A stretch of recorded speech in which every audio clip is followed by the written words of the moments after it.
नमस्कार साथियों, एससीटी एकेडमी पर आप सभी का स्वागत है। जैसा कि हमने आपको पूर्व में बताया था, फेसबुक पेज के माध्यम से, टेलीग्राम के माध्यम से, व्हाट्सएप ग्रुप के माध्यम से कि अभी जो वर्तमान में सीटेट दिसंबर जनवरी 2021-22 की जो परीक्षा चल रही है, उसमें नई शिक्षा नीति यानी न्यू एजुकेशन पॉलिसी से भी प्रश्न पूछे जा रहे हैं।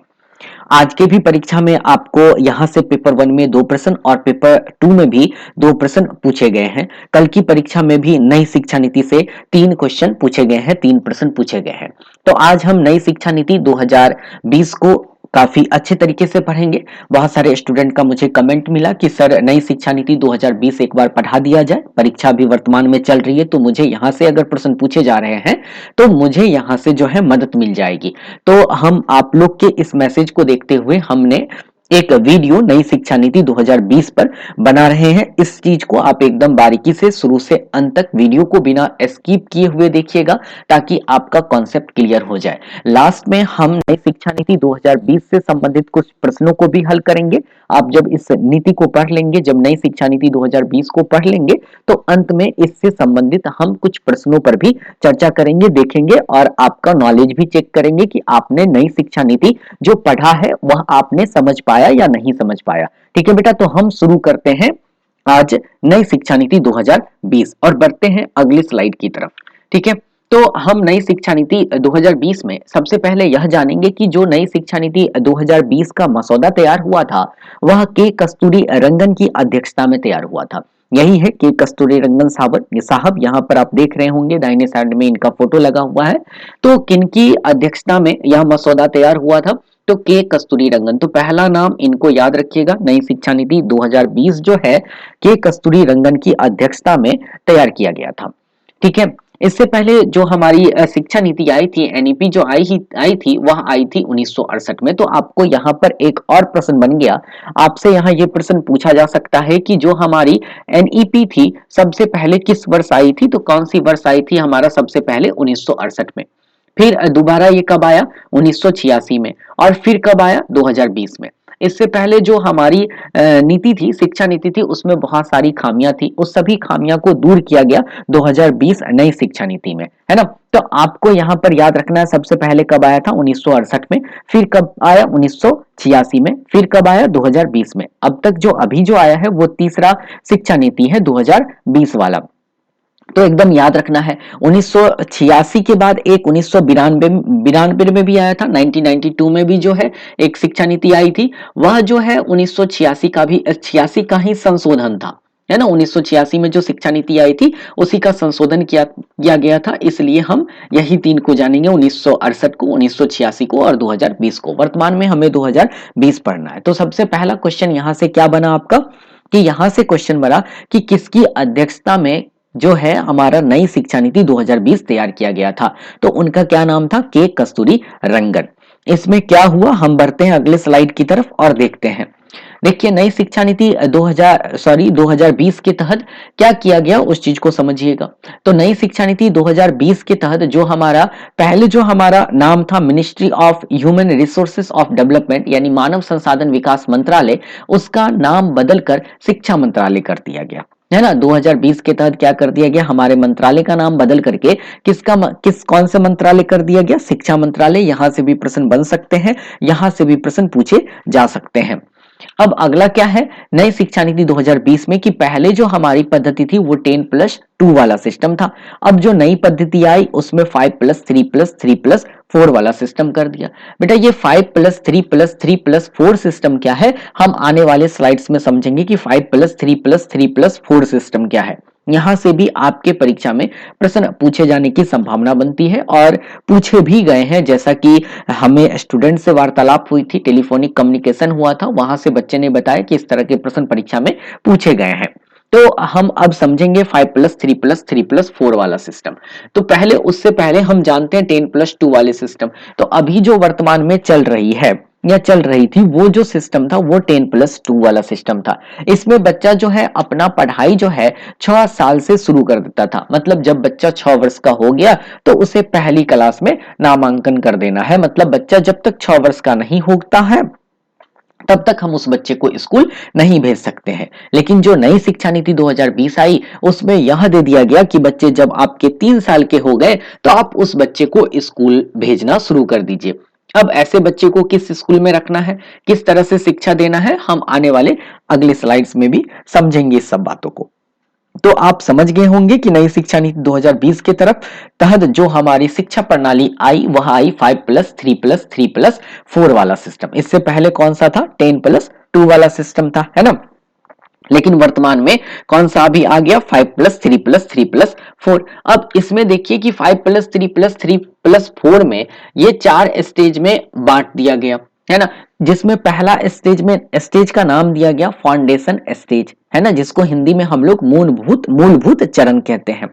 दूसरा का नाम था प्रारंभिक चरण, है ना। तीसरा का नाम था मध्य चरण और चौथा का नाम दिया गया माध्यमिक चरण। तो ये 4 चरण में नई शिक्षा नीति 2020 को, इससे पहले हमारा क्या था? प्राइमरी, सेकेंडरी और 10+2 वाला जो सिस्टम चलता था, जिसमें हम लोग प्राइमरी थे, मिडिल में थे और सेकेंडरी में होते थे, है ना। लेकिन यहां पर क्या किया गया? इसे 4 स्टेज में डिवाइड कर दिया गया। तो कौन कौन सा स्टेज में बांट दिया गया? तो पहला स्टेज का नाम हो गया फाउंडेशन स्टेज, मूलभूत चरण। दूसरा का नाम हो गया प्रीपैरेटरी स्टेज यानी प्रारंभिक चरण। तीसरा का नाम हो गया मिडिल स्टेज यानी मध्य चरण और चौथा का नाम हो गया सेकेंडरी स्टेज यानी माध्यमिक चरण। ठीक है बेटा, याद हो गया होगा। ये सभी चरण का नाम आपको याद रखना है, परीक्षा में यहां से भी प्रश्न पूछे जा सकते हैं। तो नई शिक्षा नीति 2020 के तहत आपका जो ये था चरण था, स्टेज था, उसको कितने स्टेज में बांट दिया गया?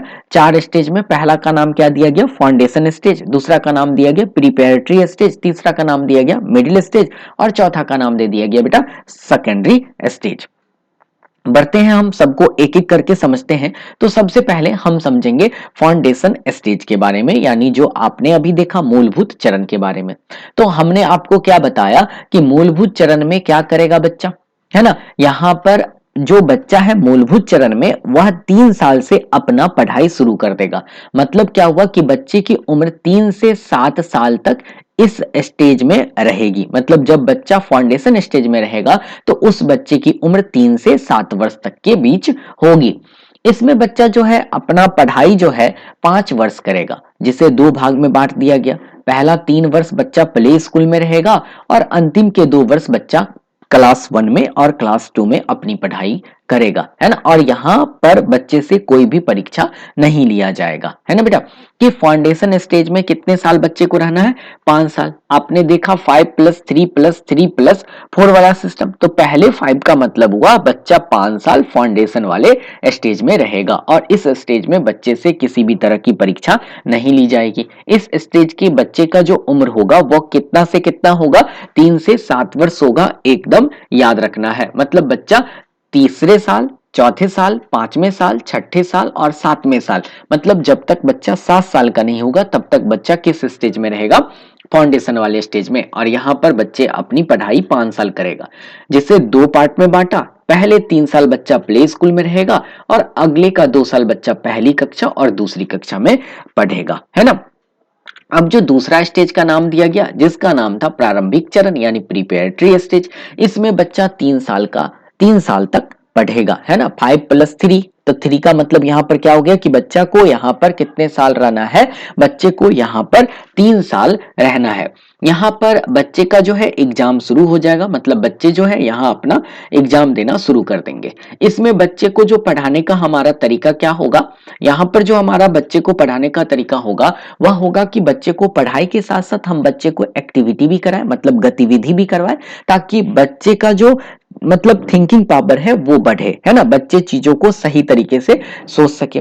और साथ ही जो बच्चे को हमें पढ़ाने का तरीका होगा वह होगा उसकी मातृभाषा में। अगर हमारी मातृभाषा मैथिली है तो मैथिली में पढ़ाएंगे, अगर हमारी मातृभाषा भोजपुरी है तो बच्चे को भोजपुरी में पढ़ाएंगे, अगर हमारी मातृभाषा उर्दू है तो बच्चे को उर्दू में पढ़ाएंगे, है ना। यहाँ पर यह बाध्यता खत्म कर दिया गया कि बच्चे को इंग्लिश मीडियम में पढ़ना है, ऐसा कोई भी जरूरी नहीं है। वहां का जो मदर टंग होगा उसी में, यानी जो मातृभाषा होगी उसी में बच्चे को पढ़ाना है।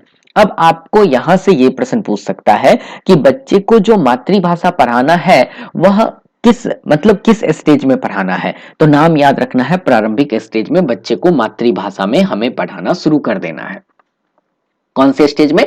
प्रारंभिक स्टेज में। और इस स्टेज की उम्र सीमा कितनी होगी? तो इस स्टेज की जो उम्र सीमा होगी वो होगा 8 से 11 वर्ष, है ना। 3 साल रहेगा, 8 9 10, है ना। यहाँ पर जो बच्चे रहेंगे 8 9 10 10 लेकर चलेंगे, यहाँ पर बच्चे 10 साल तक ही यहाँ इस स्टेज में बच्चे पढ़ेंगे, है ना। तो प्रीपेरेटरी स्टेज यानी प्रारंभिक स्टेज में बच्चा कितनी साल पढ़ेगा? 3 साल पढ़ेगा। और कौन कौन सी कक्षा पढ़ेगा? 3 4 और 5, यानी क्लास 3, क्लास 4 और क्लास 5 तक बच्चा जो है किस स्टेज में रहेगा? प्रीपेरेटरी स्टेज में रहेगा, है ना बेटा। तो यहाँ पर बच्चा कौन कौन सी क्लास में रहेगा? 3 4 5। तो क्लास भी आपको याद रखना है कि मातृभाषा हमें बच्चे को किस क्लास से शुरू करनी है? तो तीसरे क्लास से। किस क्लास तक देनी है? तो 5वें क्लास तक, है ना। कौन से स्टेज में देनी है? तो प्रारंभिक स्टेज यानी प्रीपेरेटरी स्टेज। उम्र सीमा उस बच्चे की कितनी होगी? तो 8 से 10 वर्ष। यहाँ मिस से 11 लिखा गया तो आप 8 से 10 रखेंगे, क्योंकि आपने जो पिछले स्लाइड में देखा था उसमें आप 7 इयर्स तक ही देखा था ना, 3 4 5 6 और 7। तो यहाँ 8 9 और 10, तो 8 से 10 वर्ष यहाँ से मिस टाइप हो गया, है ना। तो इस चीज को बेटा एकदम ध्यान रखना है। बढ़ते हैं अगले स्लाइड की तरफ। अब अगला स्लाइड है यहाँ पर मिडिल स्टेज, है ना। तो अब मिडिल स्टेज में बच्चा जो है कितनी साल पढ़ेगा? तो 3 साल पढ़ेगा। इससे पहले जो आपने देखा था वो क्या देखा था आपने? तो वहां पर आपने देखा था 5 का मतलब है कि बच्चा पहले फाउंडेशनल स्टेज में रहेगा यानी मूलभूत चरण में रहेगा। फिर 5 + 3 था, 3 का मतलब हुआ बच्चा प्रारंभिक चरण में रहेगा यानी प्रीपेरेटरी स्टेज में रहेगा। और फिर 3 है, मतलब 5 + 3 + 3। तो इस 3 का मतलब हुआ कि बच्चा यहाँ पर 3 साल मिडिल स्टेज में रहेगा यानी मध्य चरण में पढ़ेगा। और यहाँ पर बच्चा जो है भारतीय भाषा पढ़ेंगे, जो भी भारत के हमारा इंडियन लैंग्वेज है उसमें बच्चे अपना अध्ययन अध्यापन करेंगे। यहाँ पर बच्चे कौन कौन सी क्लास में रहेंगे? तो बच्चे यहाँ पर रहेंगे 6 7 और 8। 3 साल तक बच्चे को यहाँ पर पढ़ना है, 6 7 और 8 तक यहाँ पर बच्चे को पढ़ना है। साथ ही साथ बच्चे का जो कंप्यूटर नॉलेज है वह इस कक्षा में शुरू हो जानी चाहिए। कौन सी कक्षा में? कक्षा 6 में कंप्यूटर का नॉलेज बच्चे को देना शुरू कर देना है। साथ ही साथ बच्चे को व्यवसायिक ज्ञान भी देना है। वोकेशनल का मतलब बेटा इंग्लिश में लिखा हुआ घबराना नहीं है। वोकेशनल मैं हिंदी में आपको ट्रांसलेट करके बताता हूं कि यहाँ पर जो है बच्चा वोकेशनल मतलब व्यवसायिक कोर्स भी लेगा। जैसे कोई बच्चे को अगर बुनाई का काम सीखना चाहता है तो बच्चे सीखेंगे, कोई बच्चे कढ़ाई का काम सीखना चाहते हैं तो बच्चे सीखेंगे, है ना। कुछ बच्चे को सिलाई सिखाना है, कुछ बच्चे को बढ़ई का काम सिखाना है, कुछ बच्चे को मछली पालन। जो बच्चे जिस चीज में इंटरेस्ट रखेंगे वह एक सब्जेक्ट के रूप में बच्चे को यहाँ वोकेशनल कोर्स के रूप में एक सब्जेक्ट पढ़ना ही पड़ेगा। तो यहाँ पर आपको क्या ध्यान रखना है कि बच्चे को कंप्यूटर नॉलेज किस कक्षा से देंगे? तो 6 से लेकर 8 तक। कौन सी स्टेज में देंगे? तो हम देंगे बच्चे को मध्य चरण वाले में। फिर अगर आपसे पूछा जा रहा है बेटा कि बच्चे को व्यवसायिक ज्ञान यानी वोकेशनल वाला जो नॉलेज है वो किस किस क्लास में देंगे? तो 6 क्लास से देंगे। कब तक देंगे? तो 8वीं क्लास तक देंगे, है ना। और कौन सी स्टेज में देंगे? तो मध्य चरण में यानी आपका मिडिल स्टेज में देंगे। ठीक है बेटा। साथ ही इसके साथ ही बच्चे को हम जो एकेडमिक हमारी बुक्स है, चाहे मैथ्स हो या साइंस हो या आर्ट्स हो, उसमें से बच्चा जो भी सब्जेक्ट लेकर पढ़ना चाहता है तो यहाँ पर बच्चे उस सारे सब्जेक्ट का अध्ययन कर सकते हैं। मतलब बच्चे यहाँ पर सब्जेक्ट पढ़ना, सब्जेक्ट का नॉलेज लेना बच्चे यहाँ क्या कर देंगे? शुरू कर देंगे, है ना बेटा। कोई दिक्कत नहीं आपको समझने में। ठीक है, अब बढ़ते हैं हम अगले स्लाइड की तरफ। और अब हम आते हैं लास्ट 4 नंबर पर, यानी 5 + 3 + 3। मतलब आपने 3 चीजों को समझ लिया और 4 वाला अब बचा हुआ है। मतलब 4 का मतलब हुआ कि बच्चा यहाँ पर माध्यमिक चरण में रहेगा, यानी बेटा किस चरण में रहेगा? सेकेंडरी स्टेज में रहेगा। यहाँ पर बच्चे 4 साल तक सेकेंडरी स्टेज में अपना अध्ययन अध्यापन करेंगे और इसमें बच्चे की उम्र 15 से 18 वर्ष तक के बीच होगी। यहाँ पर जो है बच्चा क्लास 9 पढ़ेगा, क्लास 10 पढ़ेगा, क्लास 11 पढ़ेगा, क्लास 12 पढ़ेगा। ठीक है बेटा। तो सेकेंडरी स्टेज में कितना? 4 साल पढ़ना है। आपने अभी 5 + 3 + 3 + 4 वाला सिस्टम को समझ लिया ना। पहले 5 का मतलब बच्चा पहले 5 साल मूलभूत चरण में रहेगा। फिर 3 का क्या मतलब हुआ कि बच्चा 3 साल अभी प्रीपेरेटरी में पढ़ेगा, जहां पर हमें बच्चे को क्या सिखाना है? किस में सिखाना है? मातृभाषा में सिखाना है। फिर अगले चरण में बच्चा किस स्टेज में जाएगा? तो मिडिल यानी मध्य चरण में जाएगा। और यहाँ पर बच्चे को हमें इंडियन लैंग्वेज सिखाना है, साथ ही बच्चे को वोकेशनल कोर्स भी सिखाना है, साथ ही बच्चे को कंप्यूटर भी सिखाना है। और यहाँ पर बच्चा जो है 6, 7, 8 क्लास में रहेगा। और जो चौथा 5+4, 5+3+3+4 वाला सिस्टम है, तो ये 4 का मतलब हुआ कि बच्चा अब 4 साल सेकेंडरी स्टेज में क्या करेगा, अपना अध्ययन अध्यापन करेगा। और यहाँ बच्चा कक्षा 9, 10, 11, 12 तक रहेगा। साथ ही मल्टीपल सब्जेक्ट, बच्चे जो सब्जेक्ट चाहेंगे उस सब्जेक्ट को लेकर पढ़ सकते हैं, है ना। मैं इसके बारे में बाद में समझाता हूं, पहले आगे देख लेते हैं। साथ ही यहाँ पर किसी भी तरह का स्ट्रीम नहीं रखना है, इसको भी हम इस दोनों को बाद में समझते हैं, ये दोनों सिमिलर ही हैं। इसके बाद यहाँ पर बच्चे को क्रिटिकल थिंकिंग पर जोर देना है, गहन सोच पर जोर देना है, ताकि बच्चे जो है अपने ज्ञान का निर्माण स्वयं करते हुए चले जाए। और इसे हमें सेमेस्टर सिस्टम में बांट दिया गया है, 6 महीने वाले सिस्टम में बांट दिया कि सेमेस्टर वाइज बच्चे को अध्ययन अध्यापन करवाना है। तो हमने आपको मल्टीपल सब्जेक्ट यानी नो स्ट्रीम के बारे में समझाना था। तो यहां पर समझिए नो स्ट्रीम के बारे में। पहले क्या होता था, अभी वर्तमान में क्या चल रहा है कि बच्चे जो है वर्तमान में क्या पढ़ रहे हैं कि अगर कुछ बच्चे को इच्छा है कि हम साइंस से पढ़े तो उसको साइंस पढ़ना होता है, वो साइंस में ही सब्जेक्ट वहां फिक्स किया गया है और बच्चे उसी साइंस में से कोई सब्जेक्ट लेकर पढ़ेंगे, है ना बेटा। उसके बाद बच्चे अगर चाहेंगे हम आर्ट लेकर पढ़े तो आर्ट का सब्जेक्ट फिक्स है और बच्चे वो आर्ट का सब्जेक्ट लेकर ही पढ़ेंगे। कुछ बच्चे की इच्छा है कि हम साइंस आर्ट नहीं पढ़े, कॉमर्स पढ़े, तो यहाँ पर डिवाइड हो जाता था। बच्चे जब भी 10+2 में आते थे, मतलब डिवाइड हो जाता था, आईए हो गया, आईकॉम हो गया, आईएससी हो गया। लेकिन अब क्या होगा ना इसमें कि किसी भी तरह का स्ट्रीम नहीं रखा गया है। अब बच्चे का इच्छा होगा कि हम एक सब्जेक्ट कंप्यूटर रखेंगे, तो ठीक है बेटा कंप्यूटर रख लो। एक सब्जेक्ट इच्छा है कि वो हम जूलॉजी पढ़ेंगे, ठीक है बेटा जूलॉजी रख लो। बच्चे का इच्छा है कि एक सब्जेक्ट अब हम हिस्ट्री पढ़ेंगे, तो हिस्ट्री रख लो। मतलब स्ट्रीम को बिल्कुल खत्म कर दिया गया। आपको जो सब्जेक्ट्स पढ़ना है आप उस सब्जेक्ट को ले ले। सब्जेक्ट निर्धारित की गई है कि आपको 5 सब्जेक्ट लेना है और कोई भी 5 सब्जेक्ट ले लीजिए। और यहाँ पर नाम आपका इंटरमीडिएट रहेगा, आईए, आईएससी, आईकॉम, इस तरह का किसी भी नाम का इस्तेमाल नहीं किया जाएगा। ठीक है, तो आप समझ गए कि मल्टीपल सब्जेक्ट या नो स्ट्रीम का क्या मतलब हुआ। किसी भी तरह का यहाँ पर स्ट्रीम नहीं लेना है और साथ ही मल्टीपल सब्जेक्ट है, जो भी सब्जेक्ट आप चाहेंगे वो सब्जेक्ट ले सकते हैं। और बच्चे की क्रिटिकल थिंकिंग पर यानी गहन सोच पर हमें क्या देना है, जोर देना है। तो उम्मीद करते हैं आप 5+3+3+4 वाला सिस्टम को समझ चुके हैं। तो नई शिक्षा नीति 2020 आप यही देखें। इसके बाद इसमें और क्या सुधार किया गया वो समझिएगा, तो हम अगले स्लाइड में समझते हैं। तो देखेंगे, उससे पहले हम देखेंगे कॉलेज की शिक्षा हमें किस तरीके से प्राप्त होगी। तो नई शिक्षा नीति 2020 में जो बीए, बीएससी, बीकॉम वाला सिस्टम था उसे खत्म कर दिया गया। अब आप सीधे जो है आप ग्रेजुएशन करेंगे, आप अपना बीए, बीएससी, बीकॉम वाला सिस्टम खत्म कर दिया गया। जैसे आपने अगर आर्ट से पढ़ा तो आपने बोला मैंने बीए किया है, किसी ने साइंस से पढ़ा तो उसने बोला मैंने बीएससी किया है। तो ये सिस्टम खत्म है। अब कोई भी बच्चे ऐसे नहीं बोलेंगे कि हमने बीए किया या बीकॉम किया या बीएससी किया। अब बच्चे बोलेंगे हमने ग्रेजुएशन कर लिया। तो इसमें अब क्या सुधार किया गया है उसे समझिएगा। इससे पहले क्या होता था या अभी वर्तमान में क्या हो रहा है कि आप अगर ग्रेजुएशन 1 साल पढ़ लिए और आपके पास अब पढ़ने के लिए पैसे नहीं है, या फिर आप बाहर कमाने के लिए चले गए और 3 साल 4 साल कमाने के बाद जब आप घर आते थे तो आप फिर से अपनी पढ़ाई जारी रखना चाहते थे, तो आपको फिर से फर्स्ट ईयर से पढ़ना होता था, है ना। एकदम आपका दूसरे साल में नाम लिखा था बिल्कुल नहीं, आपका रजिस्ट्रेशन ही रद्द हो जाता था। आपको बोला जाता था कि अब आप फर्स्ट ईयर में नाम लिखो, फिर से पढ़ो। तो वो चीज यहां पर खत्म कर दिया गया। यहां पर क्या कर दिया गया कि ग्रेजुएशन को 4 साल में बांट दिया गया। कितने साल में? 4 साल में। वैसे 3 साल भी ग्रेजुएशन, 3 साल वाला भी ग्रेजुएशन वैलिड रहेगा, वैसे आप 4 साल वाला भी ग्रेजुएशन कर सकते हैं। तो क्या बांट दिया गया यहां पर? तो यहां पर यह कर दिया गया कि आप अगर 1 साल ग्रेजुएशन में पढ़ लिया तो आपको एक ग्रेजुएशन में एक सर्टिफिकेट दिया जाता है ना, जहां पर आपने 1 साल अपना अध्ययन कर लिया।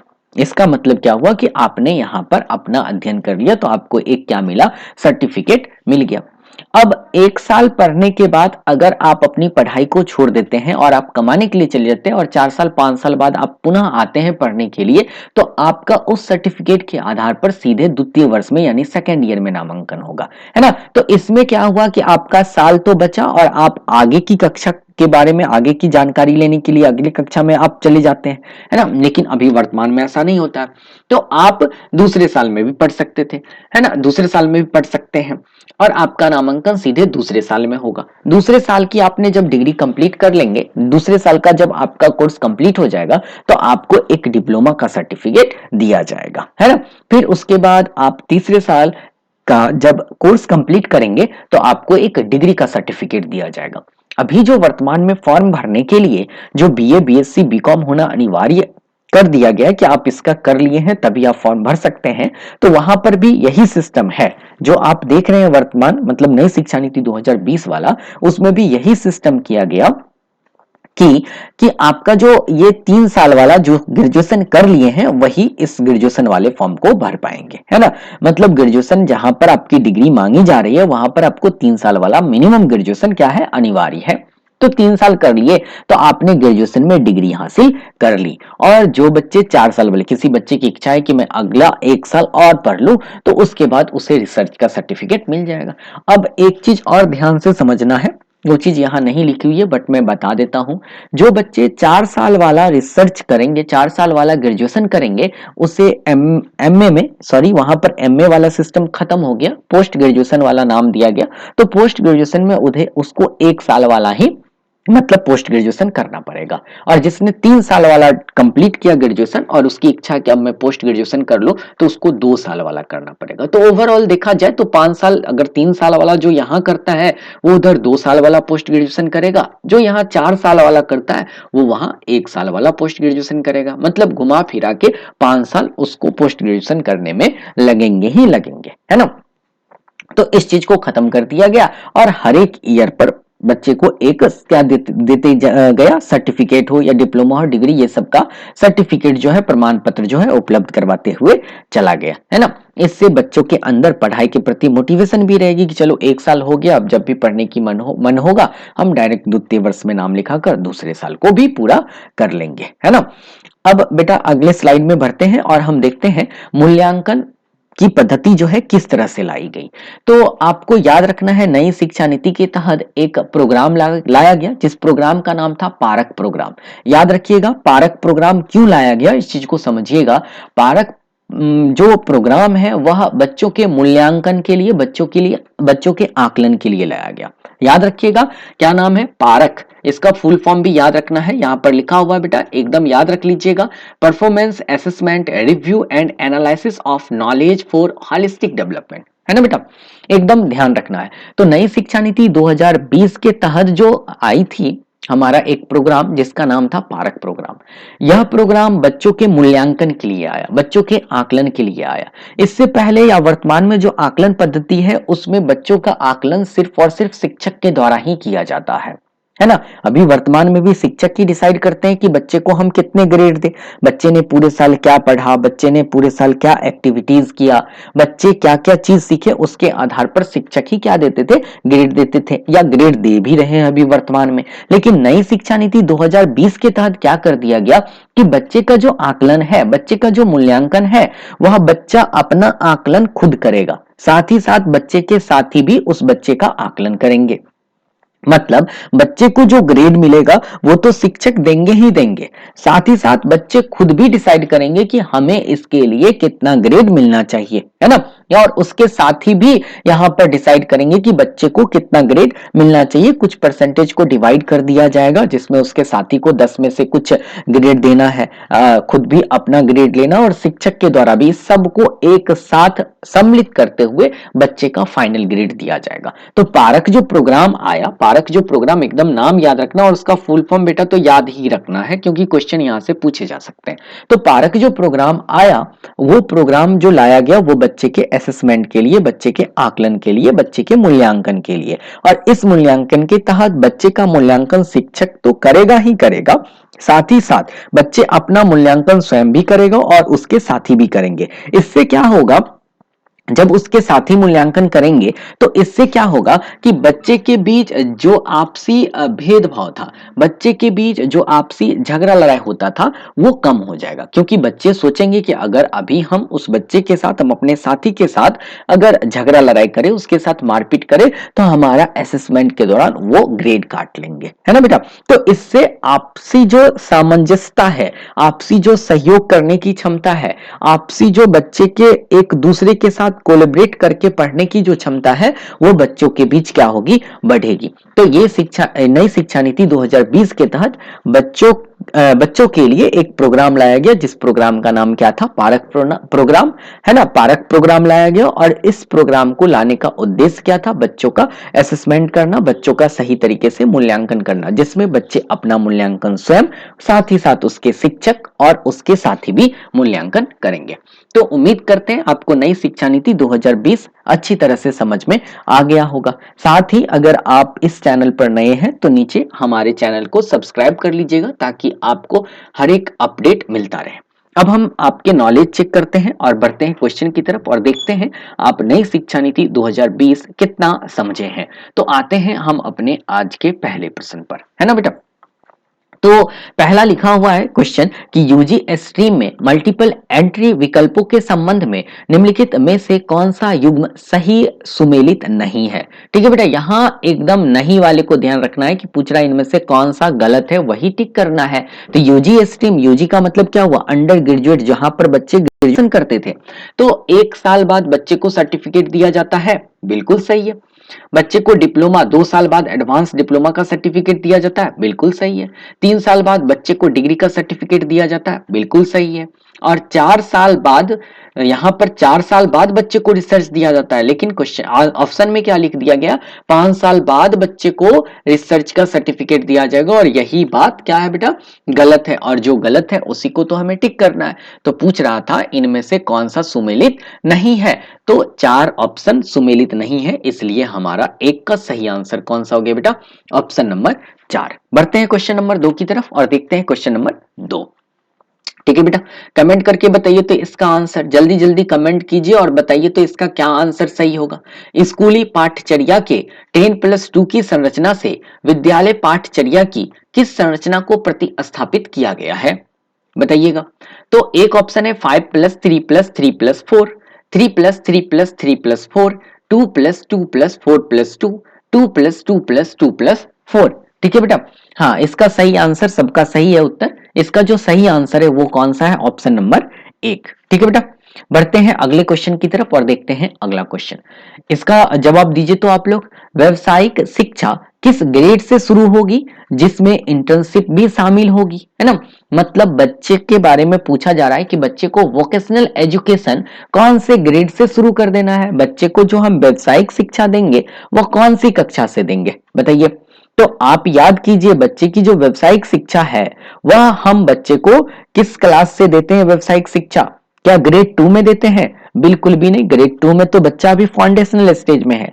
क्या ग्रेड 3 में देंगे, ग्रेड 3 मतलब 3, 4 और 5, इसमें बच्चे को हम वोकेशनल की जानकारी देते ही नहीं, तो ग्रेड 3 में तो होगा ही नहीं। तो ग्रेड 6, 7 और 8 यहां पर हम बच्चे को वोकेशनल एजुकेशन यानी व्यावसायिक शिक्षा देना शुरू करते हैं कक्षा 6 से। तो यही तो क्वेश्चन में पूछ रहा है कि व्यावसायिक शिक्षा किस ग्रेड से शुरू होगी जिसमें इंटर्नशिप का मतलब होता है कि बच्चे अगर बढ़ई का काम सीख लिए हैं, बच्चे अगर सिलाई का काम सीख लिए हैं, तो उसको कुछ इंटर्नशिप भी देना है कि वाकई में उन्होंने सीख लिया है या नहीं सीख लिया है, इसके लिए उसे ट्रेनिंग भी देनी है।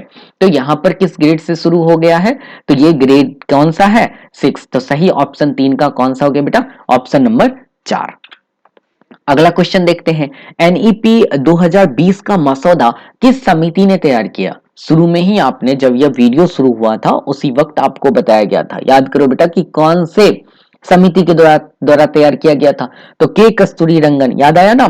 तो इसका सही आंसर कौन सा हो गया बेटा, ऑप्शन नंबर 2 हो गया, कस्तूरी रंगन समिति। ठीक है बेटा, बढ़ते हैं अगले क्वेश्चन की तरफ और देखते हैं अगला क्वेश्चन। अगला क्वेश्चन है, स्कूली शिक्षा में 5+3+3+4 में 5 को कौन सी स्कूलिंग कहा गया है। याद करो 5 का क्या नाम था, 5 का नाम था क्या बेटा, फाउंडेशनल, फाउंडेशनल को हम लोग प्री प्राइमरी भी कह सकते हैं। 3 का क्या नाम था? प्री प्रेटरी। तीसरा अगले 3 का क्या नाम था? मिडिल। और अगले 4 का क्या नाम था बेटा? सेकेंडरी। तो यहाँ 5 के बारे में पूछा जा रहा है, तो 5 पहला है, पहला का नाम था क्या बेटा? फाउंडेशनल स्टेज, यानी आपका प्री प्राइमरी स्कूल। तो सही आंसर इसका कौन सा हो गया? 1 नंबर, है ना बेटा? तो कौन सा है? 1 नंबर। अगला क्वेश्चन देखते हैं, क्वेश्चन नंबर 5। जरा आप लोग इसका जवाब दीजिएगा, वीडियो को पॉज कीजिए और नीचे कमेंट करके बताइए तो इसका सही आंसर क्या है। क्वेश्चन है, नई शिक्षा नीति में कम से कम किस वर्ग तक मातृभाषा में शिक्षा देना है? मैंने बताया था ना कि इस तरह का क्वेश्चन आपके परीक्षा में पूछे जाएंगे, और यहाँ तो उसी तरह का प्रश्न आ गया ना कि कम से कम किस वर्ग तक, मतलब बोल रहा है यहाँ पर अधिकतम वर्ग बताने के लिए कि जहां पर बच्चे को हम मातृभाषा में शिक्षा देना है। अब तो वो वाला सिस्टम तो खत्म होने वाला है कि बच्चे को इंग्लिश मीडियम में पढ़ा लो बेटा, अब तो वो होने वाला तो है नहीं। अब तो बच्चे को पढ़ाना है तो वो पढ़ाना पड़ेगा आपको अपने मदर टंग में। अगर आपकी मातृभाषा मैथिली है तो बच्चे को मैथिली में पढ़ाइए। तो कौन सी कक्षा तक हमें बच्चे को मातृभाषा में पढ़ाना है? यानी अगर आपकी भाषा भोजपुरी है तो बच्चे को उस कक्षा तक भोजपुरी में पढ़ाना होगा। बताओ बेटा, इसका जो सही आंसर है क्या कक्षा 3 अधिकतम बोल रहा है? तो अधिकतम तो हमने जो पहला पढ़ा था फाउंडेशनल, उसमें तो बच्चा कब तक रहेगा? कक्षा 2 तक ही रहेगा, और वहां तो बच्चे को मातृभाषा सिखाने नहीं है। कक्षा 3, 4 और 5 में मातृभाषा, हमें बच्चे को मातृभाषा में ज्ञान देना है। तो कक्षा 3 तो होगा नहीं, क्योंकि यहां पर पूछ रहा हूं कि नई शिक्षा नीति में कम से कम किस वर्ग तक, हमें किस वर्ग तक मातृभाषा में शिक्षा देना है? तो कक्षा 5 तक हमें बच्चे को मातृभाषा में क्या देना है? शिक्षा देना है। तो सही आंसर 5 का जो है वो है ऑप्शन नंबर 3, यानी कक्षा 5 तक, ग्रेड 5 तक हम बच्चे को किस में देंगे? शिक्षा, मातृभाषा में। ठीक है बेटा, तो ऑप्शन नंबर कौन सा हो गया? 3 हो गया। अब आप लोग इसका आंसर बताइए। यह है क्वेश्चन, एनईपी 2020 के तहत मानव संसाधन विकास मंत्रालय का नाम क्या कर दिया गया है? ठीक है, कितना आसान क्वेश्चन है, जरा कमेंट कीजिए और बताइएगा। एनईपी 2020 के तहत मानव संसाधन विकास मंत्रालय का नाम, ठीक है, बिल्कुल सही है। इसका जो सही उत्तर है वो है आपका कौन सा? 4, शिक्षा मंत्रालय। संसाधन मंत्रालय तो हमने पढ़ा नहीं, शुरू में ही मैंने बताया। उसके बाद क्या है? मानव विकास मंत्रालय, ये भी हमने नहीं पढ़ा। शैक्षिक मंत्रालय, यह भी बेटा हमने नहीं पढ़ा। पढ़ा कौन सा? तो शिक्षा मंत्रालय। तो मानव संसाधन विकास मंत्रालय का नाम बदलकर क्या कर दिया गया बेटा? शिक्षा मंत्रालय कर दिया गया। तो क्वेश्चन नंबर 6 का जो सही आंसर है वो कौन सा है? ऑप्शन नंबर 4 है। अगर आपको यह वीडियो पसंद आया है तो जल्दी से लाइक कर दीजिए, है ना, और दोस्तों की भी शेयर कर दीजिए, ताकि सभी के पास इसकी जानकारी, नई शिक्षा नीति 2020 की जानकारी पहुंच सके। और आपको पता है कि आपके परीक्षा में यहां से लगभग रेगुलर 1 से 2, 3, 4 क्वेश्चन भी पूछे गए, और आपके डिमांड पर हमने ये वीडियो तैयार किया। अभी मैंने पीपीटी बनाया, फिर आपका वीडियो तैयार हुआ, फिर हमने कुछ क्वेश्चन इकट्ठा करके आपका क्वेश्चन भी प्रैक्टिस कर दिया। ठीक है बेटा, तो हमारा जो है यह वीडियो यहीं पर खत्म होता है। आप सभी का बहुत बहुत धन्यवाद। शुभ रात्रि।